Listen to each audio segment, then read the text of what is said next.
ఇప్పటి వరకు రిటైర్ అవ్వాలి అని అంటే ఎంత కార్పస్ కావాలి అన్న దాని గురించి ఎన్నో వీడియోలు చేసుకున్నాం. నేనే కాదు, చాలా మంది మాట్లాడారు దాని మీద.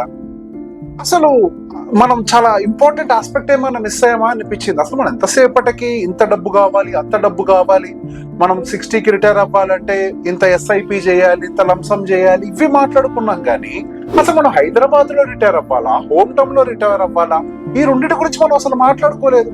ఒకవేళ హైదరాబాద్ లో రిటైర్ అయితే మనకి ఎంత కార్పస్ అవసరం పడుతుంది, హోమ్ టౌన్ లో రిటైర్ అయితే ఎంత కార్పస్ అవసరం పడుతుంది, ఒకవేళ మనం హోమ్ టౌన్ లో రిటైర్ అవ్వాలి అని అనుకున్న టైంకి మనకి హైదరాబాద్ లో సొంత ఇల్లు ఉంటే అప్పుడు మన ప్రాపర్టీని అసలు హోమ్ టౌన్ కి ఎలా మూవ్ చేస్తాం. అసలు ఇప్పుడున్న జనరేషన్ లో అయితే చాలా మంది నేటివ్ టౌన్స్ నుంచి హైదరాబాద్ వచ్చి మరి రిటైర్ అవుతున్నారు. సో బేసిక్ గా మనకి ఇన్ని రకాల ఆప్షన్స్ అనేవి మనకి ఇప్పుడు యాజ్ ఆఫ్ నో కనపడుతున్నాయి. సో మనకి ఫైనాన్షియల్ గా ఏది ఫీజబుల్ ఆప్షన్ అన్న దాని గురించి మనం ఈ వీడియోలో పూర్తిగా తెలుసుకునే ప్రయత్నం చేద్దాం. నమస్తే, నేను మీ Revanth Chalamala. I'm registered mutual fund distributor and NISM క్విజిల్ సర్టిఫైడ్ వెల్త్ మేనేజర్. సో ఇప్పుడు మనకి హైదరాబాద్ లో ఉండాలా, నేటివ్ టౌన్ కి వెళ్ళిపోయి రిటైర్ అయిపోవాలా, మనకి 2 ఆప్షన్స్ అందుబాటులో ఉన్నాయి. సో సహజంగా మనకి హైదరాబాద్ లో రిటైర్ అవ్వటము అన్న దాని గురించి అందరం ఆలోచిస్తాం. బై డిఫాల్ట్ గా మనకి ఇంకొక ఆప్షన్ ఉంది, మన ఊరికెళ్ళి రిటైర్ అవ్వచ్చు, ఈ థాట్ లో ఎవరు ఉండరు.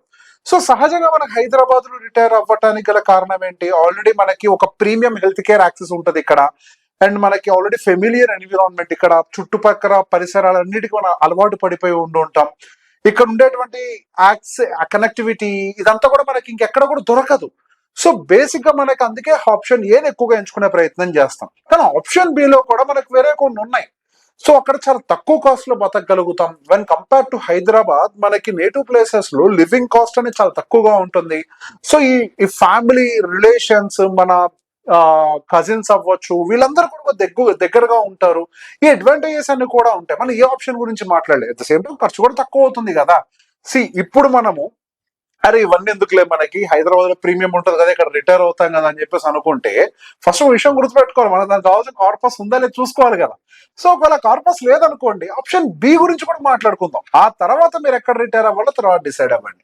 సో ఇప్పుడు హైదరాబాద్ లో ఉండాలి అనుకుంటే ఎక్స్పెన్సెస్ ఎలా ఉంటాయి, ఒకవేళ ఊర్లో ఉండాలనుకుంటే ఎలా ఉంటాయి, కంపేర్ చేసి చూద్దాం.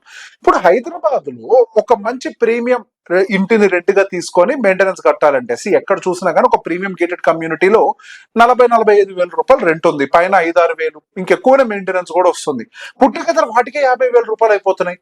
ఇక ఏజ్ పెరుగుతుంది కాబట్టి మేడ్ ఛార్జెస్ కానీ ఇవన్నీ కూడా ఎక్కువగానే ఉంటాయి. డొమెస్టిక్ హెల్ప్ ఇవన్నీ కూడా 10,000 రూపాయల దాకా పడచ్చు. ఏజ్ పెరుగుతుంది కదా, ఇప్పుడు వయసులో ఉన్నప్పుడు పని చేసుకున్నట్టుగా చేసుకోలేం, మనకి డొమెస్టిక్ హెల్ప్ తీసుకోవాల్సి వస్తుంది. హెల్త్ కేర్ ఎక్స్పెన్సెస్ పెరుగుతాయి, ఇన్సూరెన్స్ ప్రీమియమ్స్ పెరుగుతాయి. ఫుడ్ అండ్ గ్రాసరీ అయితే దాదాపు 22,000 రూపీస్ దాకా మనం అంటే 20,000-25,000 దాకా ఖర్చు పెట్టాల్సి వస్తుంది. హెల్తీ ఫుడ్ బయట నుంచి ఏం తినాం కదా, కంప్లీట్ ఇంట్లోనే వండుకుంటూ ఉంటాం కదా, దాని ఎక్స్పెన్సెస్ ఉంటాయి. ఎలక్ట్రిసిటీ బిల్ అని, వాటర్ బిల్ అని, ఇంటర్నెట్ అని, మొబైల్ రీఛార్జెస్ అని ఒక 5-6 వేల రూపాయలు ఖర్చు. లైఫ్ స్టైల్ ఎక్స్పెన్సెస్ ఉంటాయి. రిటైర్ అయిన తర్వాత ఏదో క్లబ్ కి జాయిన్ అయ్యే వాళ్ళు ఉంటారు, లేకపోతే డైనింగ్స్ కి వెళ్లే వాళ్ళు ఉంటారు, రకరకాల కండిషన్స్. మన వాటికి ఒక 10-15 రూపాయలు ఖర్చు. ట్రాన్స్పోర్టేషన్ బయట తిరగాలి కదా, కార్ కి కానీ డీజిల్ ఖర్చులు ఇవి ఒక 8,000. షాపింగ్ ఖర్చులు ఇవన్నీ కూడా ఒక 10,000 ఉంటాయి. సో బేసిక్ ఓవరాల్ గా మీకు చూస్తే 1,40,000 రూపాయల వరకు కూడా ఒక కంఫర్టబుల్ లైఫ్ మీకు హైదరాబాద్ లో అవుతుంది. అదే మీరు హోమ్ టౌన్ లో కనుక మీరు ఉండగలిగితే మీ ఎక్స్పెన్సెస్ అన్ని కూడా 62,000 వరకు కూడా కుదించబడిపోతుంది. మీకు ఆ స్క్రీన్ రికార్డ్ కనిపిస్తూ ఉంటుంది, అక్కడ మీకు స్క్రీన్ షేర్ వేస్తూ ఉంటుంది చూడండి కావాలంటే.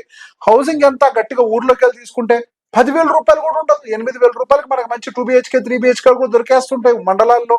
మంచిగా హెల్త్ కేర్ ఫెసిలిటీస్ తక్కువ కాస్ట్ లో అవుతుంటుంది. డొమెస్టిక్ హెల్పర్ కి పెద్ద ఖర్చు ఏం కాదు. ఫుడ్ అండ్ గ్రాసరీస్ తక్కువ ఖర్చు అవుతుంది. హైదరాబాద్ లో ఆర్గానిక్ ఫుడ్ కొనాలి అని అంటే మనం ఎక్స్ట్రా ప్రీమియం పే చేయాలి.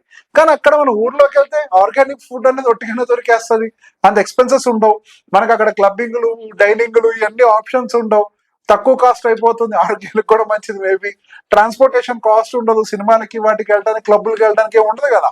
మహా అయితే ఎప్పుడైనా హాస్పిటల్కి వాటికి కలిసి వెళ్ళి రావడానికి కొద్దిగా ట్రాన్స్పోర్టేషన్ కాస్ట్ ఉంటుంది.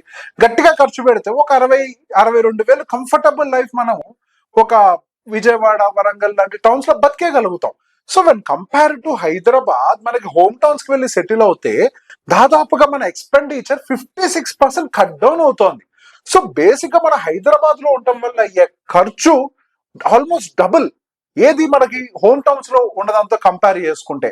సరే, దానికి కావాల్సిన అడ్వాంటేజెస్ కూడా ఉన్నాయి, డిసడ్వాంటేజెస్ కూడా ఉన్నాయి. వాటి గురించి మాట్లాడుకునే ముందు కొద్దిగా రియాలిటీ, అసలు మనం ఇప్పుడు రిటైర్ అవ్వాలి అని అంటే ఎంత కార్పస్ ఉంటే హైదరాబాద్ లో రిటైర్ అవ్వగలుగుతాము, హోమ్ టౌన్ లో ఎంత కార్పస్ ఉంటే రిటైర్ అవ్వగలుగుతాం, దీని గురించి అర్థం చేసుకుందాం.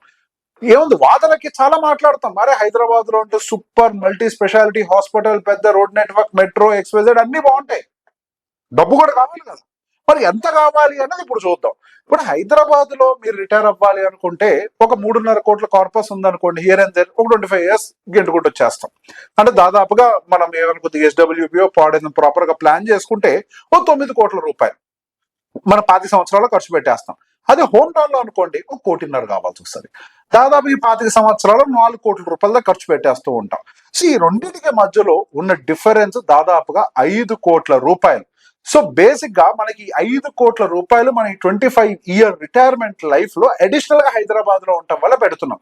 సో రిటైర్మెంట్ లైఫ్ ని ఖర్చు పాయింట్ ఆఫ్ వ్యూ చూడకూడదు, కానీ ముందు ఎఫోర్డ్ చేయడానికి మన దగ్గర డబ్బులు కూడా ఉండాలి కదా. సో బతకడానికి you have both the options, కానీ ఎక్కడ అనేది డిసిషన్ మనం తీసుకోవాలి. ఇప్పుడు మనం అదే ఒకవేళ ప్రాపర్టీస్ మనకి హైదరాబాద్ లో ఉన్నాయి అనుకోండి, ఆల్రెడీ ఇన్ని సంవత్సరాల పాటు ఉద్యోగాలు చేశాము, సంపాదించాము, ఈఎంఐలో పాడో తీసుకొని ఇక్కడ ఒక మంచి ఇల్లు కొనుక్కున్నాము ఆల్రెడీ. సో మళ్ళీ దాన్ని ఒకవేళ మూవ్ చేయాలనుకుంటున్నాం అనుకోండి, మళ్ళీ అది పెద్ద ఖర్చు కదా, మళ్ళీ దాని మీద ట్యాక్స్లు, క్యాపిటల్ గెయిన్ ట్యాక్స్లు ఇవన్నీ ఉంటాయి, మనం ఎట్లా మూవ్ అవ్వాలి అని అనుకుంటే, ఇఫ్ యూ సీ ఇప్పుడు హైదరాబాద్ లో మనకి స్క్వేర్ ఫీట్ రేటు 10, 11, 12, 15 వేల రూపాయల దాకా వెళ్తుంది మార్కెట్ లో. గచ్చిబౌలి లాంటి ఏరియాలో 1.7 crore దాకా అపార్ట్మెంట్ కాస్ట్ అవుతుంది. జూబ్లీ హిల్స్ లాంటి ఏరియాలో 2.5 crore దాకా అపార్ట్మెంట్ కాస్ట్ అవుతుంది. ఒకవేళ మీరు అక్కడ అమ్మేసి మీరు విజయవాడ, వరంగల్, నెల్లూరు ఇట్లాంటి ఏరియాల్లోకి వెళ్ళినా కానీ 60-70 లక్షల అపార్ట్మెంట్ దొరికేస్తుంది మీకు. సో బేసిక్ ఇక్కడ ఒకవేళ ఏదైనా క్యాపిటల్ మీకు ఎక్స్ట్రా మిగిలిన, ఫర్ ఎగ్జాంపుల్ మీకు ఆల్రెడీ ఒక అపార్ట్మెంట్ ఉంది, అమ్మేశారు 1.5 కోటి అపార్ట్మెంట్, వెళ్ళి ఒక 60 లక్షలకు 70 లక్షలకు అపార్ట్మెంట్ కొన్నారు, ఇంకో 90 లక్షలు మిగులుతాయి మీకు. 90 లక్షలు 1 కోటి రూపాయలు మిగులుతాయి అడిషనల్ గా. ఆ 90 లక్షల రూపాయలను ఎస్డబ్ల్యూపీ ప్లాన్ చేయడానికి పనికొస్తుంది కదా మనకి. సో బేసిక్ ఇట్లా అవసరాన్ని బట్టి మనకి ఇక్కడ హైదరాబాద్ లో బతకడానికి డబ్బులు సరిపోవట్లేదు అని అనుకుంటే, ఒకవేళ ఇక్కడ అమ్మేసుకొని సొంతూరైనా వెళ్ళొచ్చు. మనం సొంతూరు వెళ్ళి మనం అక్కడ పెట్టుకున్నా కానీ we are comfortable, there is no problem, ప్రశాంతంగా బతికేచ్చు అక్కడైనా కానీ. సో బేసిక్ ఎంత మనకి 1 కోటి రూపాయలు కూడా మిగులుతుంది కదా, మనకు ఒక లిక్విడ్ ఎసెట్ కింద మిగులుతుంది. ఆ liquid asset plus additional savings అంటే కలిపేసుకొని ప్రశాంతంగా బతికేయచ్చు.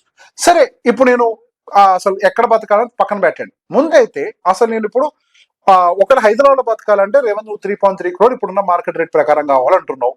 ఓకే, ఒకవేళ హోమ్ టౌన్ అయితే 1.5 crore అంటున్నాం. మరి ఎంత ఎస్ఐపి చేయాలి? ఒకవేళ మనము 1.5 lakh rupees per month 10 years పాటు 12% రేట్ ఆఫ్ రిటర్న్ తోటి, subject to marketers, 12% rate of return తోటి కనుక మీరు ఇన్వెస్ట్ చేయగలిగితే అప్పుడు 3.3 crore ఫార్మ్ అవుతుంది. ఇప్పుడు నెలకి 1,50,000 రూపాయలు ఎస్ఐపి ఎంతమంది చేయగలుగుతారు? ఇది పెద్ద ప్రశ్న హైదరాబాద్ లో సర్వే కావడానికి. అదే ఒకవేళ మీరు హోమ్ టౌన్ లో సర్వే అవ్వాలనుకుంటున్నారు 1.5 crore కి ఒక 63,000 ఎస్ఐపి చేస్తే హియర్ అండ్ దేర్ సరిపోతుంది. ఇది మ్యాథ్. సో బేసిక్ ఒకవేళ హైబ్రిడ్ గా ఉండాలనుకుంటున్నారు అనుకోండి, కొన్నాళ్ళు ఇక్కడ కొన్నాళ్ళు అక్కడ, అప్పుడు మనకు 1,00,000 రూపాయలు ఎస్ఐపి చేసినా కానీ సరిపోతుంది. సో బేసిక్ ఇప్పుడు మన దగ్గర ఉండేటువంటి మంత్లీ సేవింగ్స్ ని బేస్ చేసుకొని మీరు ఇక్కడ నుంచే ప్లాన్ చేయాలి. ఇప్పుడు మీకు 50 ఏళ్ళు వచ్చాయంటే you have to plan right from now. అప్పుడు వచ్చాక డిసైడ్ అవుతామంటే అది కుదరదు. ఎస్, హైదరాబాద్ లో మనకు మంచి అడ్వాంటేజెస్ ఉన్నాయి, world class health care facilities ఉంటాయి, ఇంటర్నేషనల్ ఎయిర్పోర్ట్ యాక్సెస్ ఉంటుంది. ఒకవేళ పిల్లలు ఎవరైనా ఫారెన్ లో సెటిల్ అయినా కానీ టక్కున ఇంటికి రావాలంటే హైదరాబాద్ లో ఉంటే ఈజీ ఏమో. కాకపోతే ఆఫ్ కోర్స్ వాళ్ళు ఎప్పుడు ఒకసారి వస్తారు అనేది కూడా మనకు తెలియదు. మెట్రో కనెక్టివిటీ ఉంటుంది, మంచి మంచి ఆప్షన్స్ ఉంటాయి, స్పెషలైజ్డ్ ట్రీట్మెంట్స్, హాస్పిటల్స్ ఇవన్నీ కూడా దొరుకుతూ ఉంటాయి. The same time home town లో కూడా మంచి అడ్వాంటేజెస్ ఉన్నాయి మనకి. ఈ family related brothers, sisters, cousins వాళ్ళందరూ ఉంటారు. ఈ కల్చరల్ కనెక్షన్ మన దగ్గర ఉంటది. అసలు ఆ పొల్యూషన్ అనే గోల్ ఉండదు. ఈ sound pollution, air pollution, light pollution అనేది ఏమి ఉండదు.